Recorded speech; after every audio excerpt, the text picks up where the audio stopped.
Military surplus survival gear was built for hard places and bad days.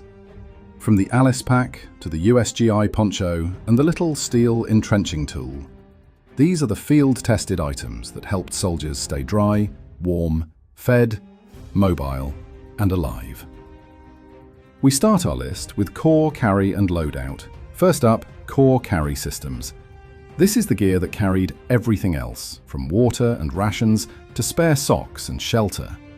Across the Great War, Vietnam, the Cold War, and modern deployments, these rigs turned a soldier's body into a moving supply line. M1910 haversack, the old canvas backbone.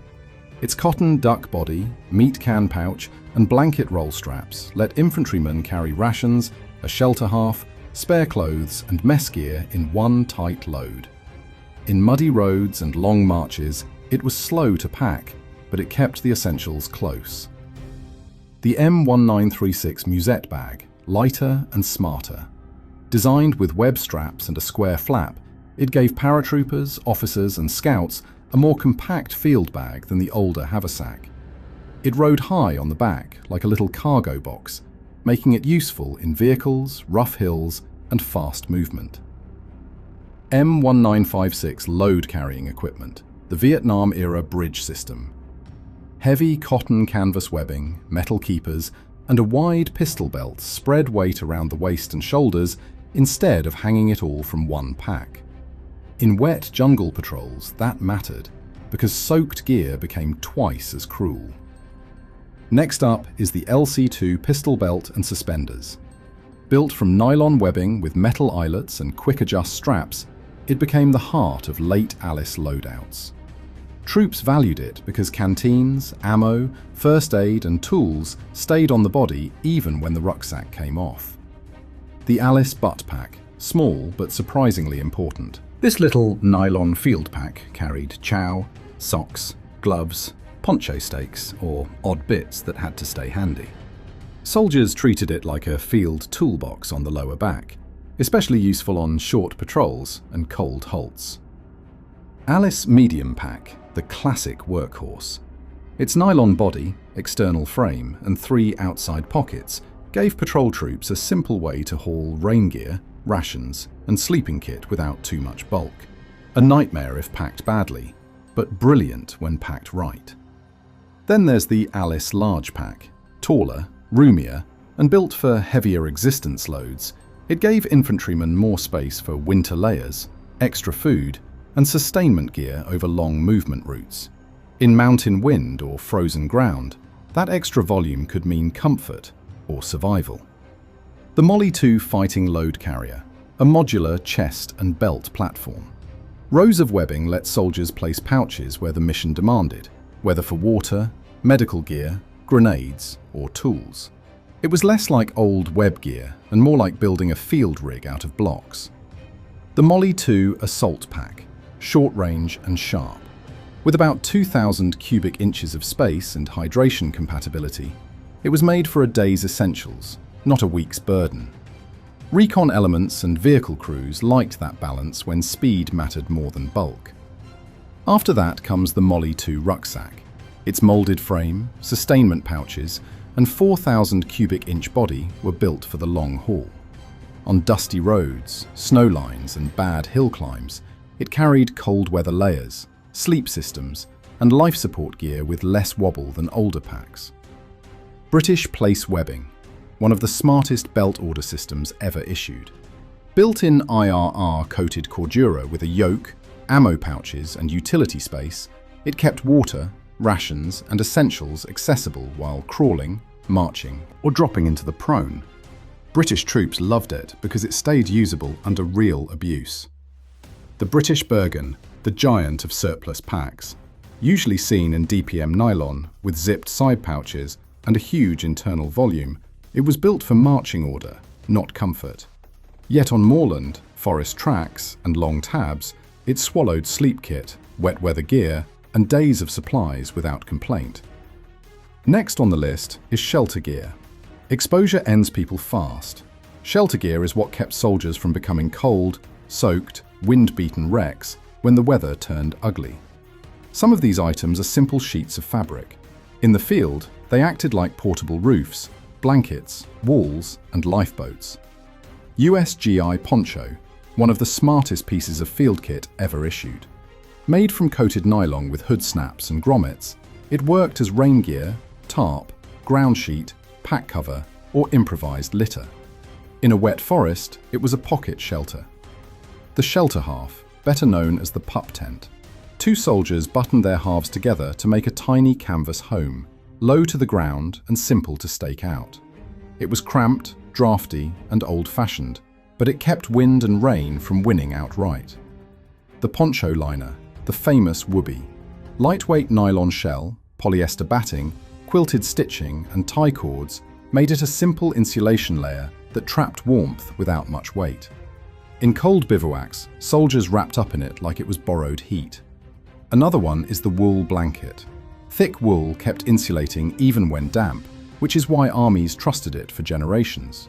From trenches to truck beds to mountain camps, it served as bedding, cloak, stretcher pad, and emergency wrap when the night turned raw. M65 field jacket, the Cold War icon. A cotton nylon shell with big cargo pockets and a hood tucked in the collar gave troops weather protection without too much bulk. It handled chilly mornings, brush, drizzle, and rough ground with quiet confidence. Right after that comes the field jacket liner. That quilted button-in insert looked humble, but it trapped warm air like a soft armor plate against cold. Soldiers wore it under the M65, over undershirts, or by itself in camp when the fire was gone and the cold started winning. The ECWCS system, where old field clothing gave way to real layering science. Silk weight base layers, fleece, soft shell, wet weather shell, and lofted cold weather pieces let soldiers adjust to sweat, wind, snow, and sudden rain. In Afghanistan's mountains, that modularity was a serious advantage. Next up is the modular sleep system. The patrol bag, intermediate cold weather bag, bivvy cover, and compression sack formed a stackable sleep system for changing climates. Built with synthetic insulation and a waterproof, breathable cover, it helped soldiers tailor warmth instead of gambling on one bag for every season. Now this is different, the bivvy bag.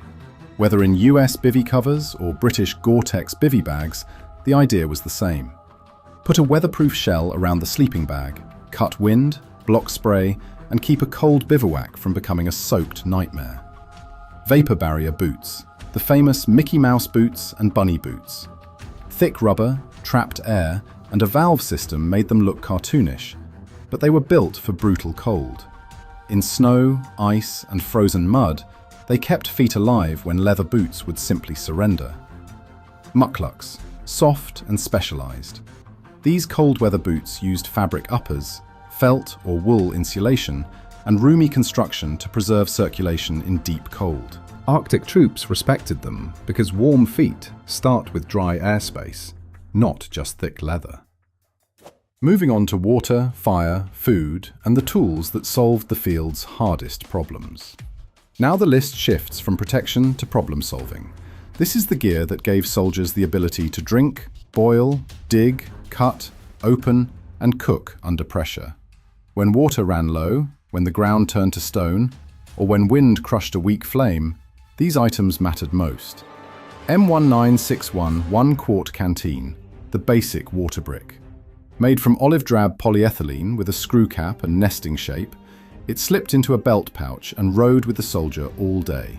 Simple, durable, and built for one job. The canteen cup, the little steel kitchen.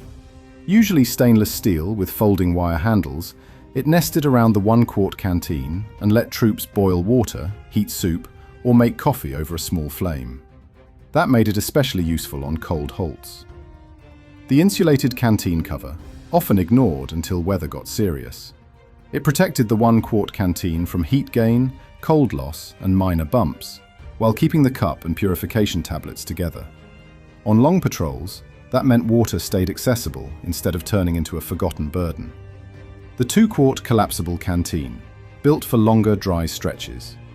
Its flexible body and shoulder strap gave soldiers extra water without adding another hard bottle to the belt line. In desert heat, vehicle movement, or extended training lanes, that extra capacity was gold. Following that is the hydration carrier. Molly-era systems added bladder reservoirs and drinking tubes so troops could sip while moving. It sounds small, but hands-free water matters when climbing, running, digging, or trying to stay alert under a baking sun. Water purification tablets, tiny insurance. Packed in small bottles and often tucked into canteen covers or survival kits, they gave soldiers a way to make doubtful water safer when boiling was slow or impossible. In wet jungle or mountain runoff country, that was a life-saving trick. The US mess kit, old but effective. Steel or aluminum pans with folding handles let troops eat, heat, and wash from one compact set. It was never elegant, but in muddy camps and hurried chow lines, it did exactly what it had to do. Now we have the Swedish mess kit with Trangia-style burner, one of surplus history's most respected cook systems. Usually aluminum with a nesting pot, fry pan, windshield, and alcohol burner, it handled wind better than most simple stoves. Collectors still call it a brilliant field kitchen in a tin can. The Esbit stove, tiny and ruthless. Folded steel panels and hexamine fuel tabs gave soldiers a compact heat source for boiling a cup or warming a ration. In high wind, it needed shelter, but it packed down like a metal insect and earned its keep. The P38 can opener, almost absurdly small. This stamped steel tool rode on dog tags, key rings, or in pouches, and opened ration cans with a few rough bites. It was the size of a finger joint, but it solved a very real hunger problem. Next up is the entrenching tool. Folding handle, steel spade, locking hinge, sometimes a pick on later models. Troops used it to dig fighting positions, drainage ditches, latrine pits, fire trenches, and frozen camp spots. Small, ugly, and incredibly useful. The Ontario 499 Air Force Survival Knife, purpose-built for hard use. A stout steel blade, sawback spine, leather washer handle, and sharpening stone in the sheath made it part knife, part survival kit. Air crews and outdoorsmen respected it because it could batten, cut, and improvise under stress. And then there's the military machete. Long carbon steel blade, simple grip scales, and a tough sheath turned it into a jungle road maker. In thick brush, wet cane, and vine-choked ground, it cleared lanes, cut poles, processed firewood, and kept movement from stalling. Let's move on to the specialist gear. Finally, we have the items built for the worst moments. These are the tools for getting found, staying oriented, patching the body, or keeping small problems from turning into disaster. They look minor beside a pack or sleeping bag. In real survival, they can matter more. The first aid pouch, now best known through the IFAC idea, carried the tools for immediate self-help and buddy aid. Mounted on web gear or armor, it kept trauma items where a wounded soldier could still reach them. A simple pouch, but a life-saving one. The field dressing came before the modern packed-out trauma kit. Wrapped tight and built for speed, it gave troops a fast way to cover bleeding wounds until the medic arrived. In battle, that first bandage was often the thin line between shock and survival. The lensatic compass, the old land nav king, its metal body, sighting wire, mil and degree markings, and induction-damped needle made it reliable in heat, cold, and rough handling. When batteries died and landmarks vanished, this was the quiet little judge of direction. The map case, clear, flat, and easy to overlook. It kept paper maps, route cards, and grease pencil notes dry while still visible. In rain, snow, and river crossings, that waterproof sleeve protected the brain of the patrol. The angle head flashlight, the old moonbeam of surplus bins. With its bent head, colored lenses, and clip points, it could hang on gear, sit on the chest, or throw a low beam into a tent. Not glamorous, just dependable in dark, wet field conditions. Chem lights, simple tubes of cold light. Snap, shake, and they gave soldiers a safe marker for medics, vehicles, rally points, or night movement without flame. Tiny, silent, and disposable, they worked like captured fire in a plastic stick. Signal mirror, one of the oldest rescue tools still worth carrying. It weighs almost nothing, yet on clear days, it can throw a bright flash for miles. Rangers and air crews understood the value of that, because sometimes rescue starts with being seen. The sewing and repair kit, the quiet fixer. Needles, heavy thread, safety pins, tape and spare buttons kept torn clothing, split straps and busted mosquito netting from getting worse. In the field, a ripped seam is like a crack in a boat. The survival vest, most famous with air crews, packed essentials onto the body instead of in the aircraft. Water, flares, signal gear, small medical items and cutting tools stayed with the wearer after a crash or forced landing. It was a wearable last chance. And finally, the waterproof special purpose bag, sometimes called the invasion bag.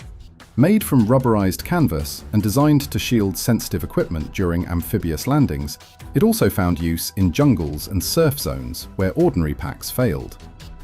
It was part dry bag, part packboard cargo shell, and in bad water, it became the difference between a working radio and a dead weight.